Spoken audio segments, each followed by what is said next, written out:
Kuwait dikenal sebagai salah satu negara terkaya di dunia, dengan pendapatan per kapita yang signifikan. Perekonomian negara ini sangat bergantung pada sumber daya minyak bumi dan gas alam, yang diperkirakan memiliki cadangan untuk puluhan tahun mendatang.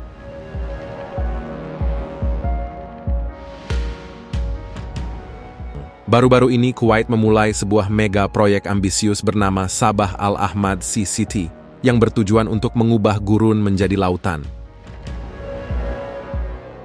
Proyek ini merupakan yang terbesar dalam sejarah Kuwait, dengan biaya investasi mencapai puluhan triliun rupiah.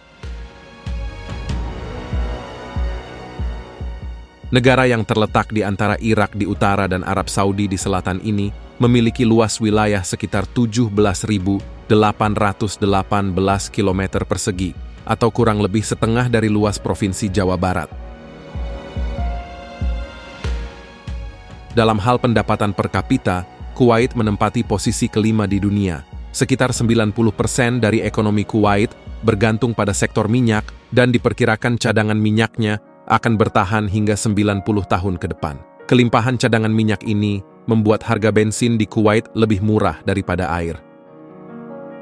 Kekayaan negara ini juga tercermin dalam berbagai fasilitas yang diberikan kepada warganya. Di Kuwait, semua tagihan listrik ditanggung oleh negara, pinjaman tanpa bunga diberikan, dan terkadang pemerintah bahkan menghapuskan pinjaman tersebut. Kuwait juga menjadi surga bagi ekspatriat, dengan 7% dari total populasi 4,8 juta jiwa merupakan warga negara asing. Hampir 3,4 juta dari jumlah tersebut adalah ekspatriat. Warga negara Kuwait mendapatkan berbagai fasilitas gratis.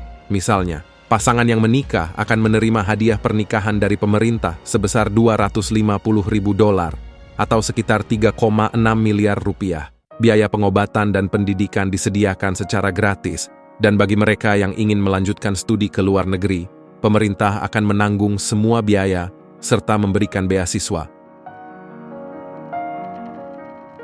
Selain itu, wanita janda diberikan tunjangan bulanan sebesar $14.000 atau sekitar 237 juta rupiah hingga mereka mendapatkan pekerjaan. Salah satu aspek yang menarik dari Kuwait adalah bahwa warganya tidak dibebani pajak, baik itu warga negara maupun asing. Perusahaan yang mengimpor barang ke Kuwait hanya dikenakan pajak sebesar 4%. Berkat kekayaan yang dimilikinya, Kuwait berencana membangun megaproyek bernama Sabah Al-Ahmad Sea City. Meskipun biaya pasti proyek ini tidak diketahui, diperkirakan mencapai sekitar $5 miliar Amerika atau setara dengan 72,5 triliun rupiah. Ide pembangunan Sea City pertama kali diusulkan oleh Khalid Yusuf Al-Marzouk, seorang pengembang dan entrepreneur yang melihat kebutuhan akan rumah mewah di Kuwait. Namun, ketika proyek ini hendak dimulai pada tahun 1990, invasi Irak ke Kuwait dan Perang Teluk yang terjadi menyebabkan penundaan proyek tersebut. Selama invasi, ratusan sumur minyak Kuwait dibakar dan membutuhkan waktu bertahun-tahun bagi negara untuk pulih. Pada tahun 2003, putra Khalid Yusuf Al-Marzouk memutuskan untuk mewujudkan mimpi ayahnya. Dan pembangunan Sea City pun mulai diresmikan pada pertengahan tahun 2016. Pembangunan Sea City direncanakan selesai sepenuhnya dalam jangka waktu 25 tahun dengan total 10 fase, dan masih berlangsung hingga saat ini. Saat ini, Sea City dapat dihuni oleh sekitar 250.000 penduduk dan memiliki pantai buatan dengan panjang total lebih dari 84 km. Ketika selesai, pantai buatan ini akan memiliki panjang lebih dari 200 km. Pantai buatan di Sea City ini unik karena berbeda dengan pulau reklamasi seperti di Dubai, yaitu membawa daratan ke laut, tetapi Kuwait sebaliknya, yaitu membawa laut ke daratan. Sabah Al-Ahmad Sea City adalah kawasan perkotaan pertama di Kuwait yang dibangun sepenuhnya oleh pihak swasta. Proyek ini melibatkan sekitar 3.200 pekerja dari 20 negara yang berbeda. Pembangunannya sangat rumit dan kompleks karena dibangun di atas rawa asin dengan sungai kecil yang dipengaruhi oleh pasang surut air laut. Pembangunan dilakukan dalam beberapa tahap, dimulai dari tahun 2003 dan meliputi pembangunan infrastruktur seperti pemasangan kabel, sepanjang 1.272 km dan pengaspalan jalan yang membutuhkan aspal sebanyak 3,4 juta meter persegi. Selama proses pembangunan, banyak kendala yang dihadapi oleh para insinyur, salah satunya adalah jenis tanah yang lunak dan tidak stabil. Untuk mengatasi hal ini, tanah lunak harus digali dan dipindahkan, kemudian diganti dengan tanah baru.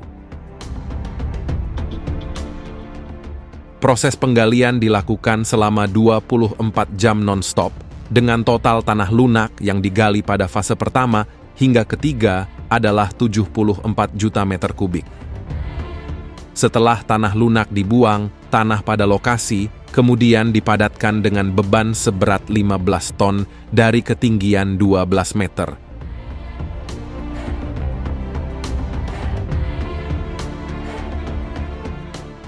Proyek ini juga mencakup pembangunan 17 menara air dari beton dengan tinggi 52 meter, kemudian breakwater sepanjang 1.200 meter untuk melindungi Sea City dari gelombang besar dan pembuatan jembatan yang menghubungkan antara pantai buatan satu dengan yang lainnya.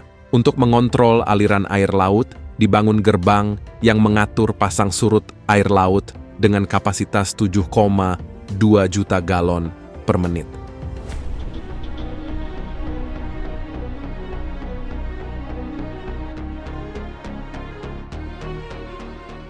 Pembuatan pantai buatan memerlukan pasir yang banyak, dan karena kesulitan mencari pasir yang cocok, tanah lunak yang telah digali diproses kembali.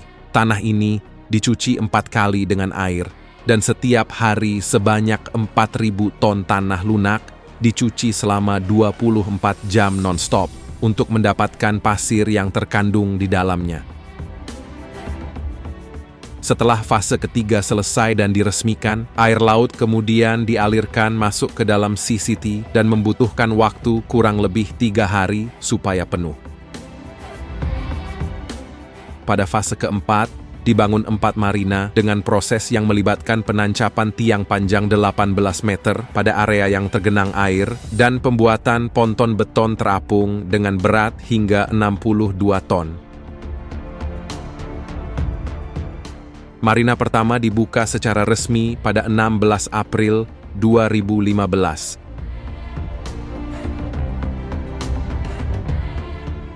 Kemudian, fase kelima meliputi pembangunan pantai buatan baru sepanjang 3,9 km yang dikelilingi air laut dengan kedalaman 10 meter dan memiliki luas area 2,4 juta meter persegi.